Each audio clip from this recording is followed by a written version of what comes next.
खबर है कांग्रेस नेता राहुल गांधी पर दायर मानहानि केस को लेकर, जिसका अब स्वतंत्रता सेनानी वीर सावरकर के पोते सात्विकी सावरकर ने खुलासा किया है। बता दें कि कांग्रेस नेता राहुल गांधी ने पिछले साल ब्रिटेन में स्वतंत्रता सेनानी वीर सावरकर पर आरोप लगाया था। उन्होंने सावरकर के हिंदुत्व विचारों की भी निंदा की थी। राहुल गांधी ने यह भी आरोप लगाया था कि वीर सावरकर अंग्रेजों से पेंशन ले रहे थे। पिछले साल वीर सावरकर को लेकर राहुल गांधी ने तमाम टिप्पणी की थी, जिसका विरोध उनके पोते ने किया और उनके खिलाफ मानहानि का मामला भी दायर किया गया था। लेकिन अब वीर सावरकर के पोते ने प्रेस कॉन्फ्रेंस कर एक बड़ा खुलासा किया है। उन्होंने राहुल गांधी द्वारा लगाए गए आरोपों को झूठा करार दिया। इसके अलावा स्वतंत्रता सेनानी वीर सावरकर के पोते सात्विकी सावरकर ने पुलिस की जांच में हो रही देरी पर भी सवाल उठाए। उन्होंने राहुल गांधी के खिलाफ जल्द से जल्द कार्रवाई की मांग की है।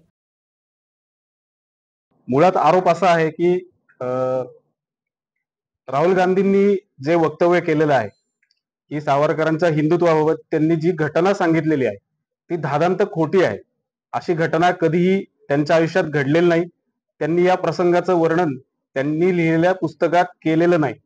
त्यामुळे सावरकरांच्या नावे असं खोटं पसरून समाजामध्ये द्वेषभाव निर्माण करण्याचं कारस्थान रचलं जातंय आणि सावरकर मॉब लिंचिंग करायचे का काय अशी त्यांची प्रतिमा करून जी प्रतिमा चांगली आहे समाज मनात ती डागाळण्याचं काम विरोधक करत आहेत।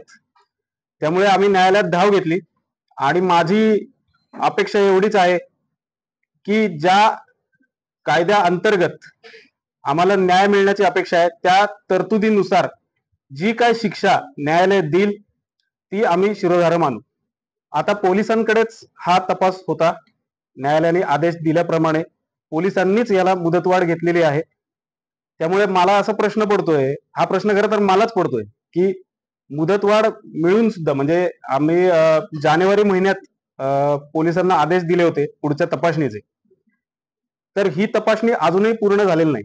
तर एक तर युट्यूब कडनं दिले होते किंवा पोलीस काय टाळाटाळ करतायत किंवा त्यांची काही इच्छा नाहीये हा प्रश्न मला पडतो की इतका वेळ का लागतोय।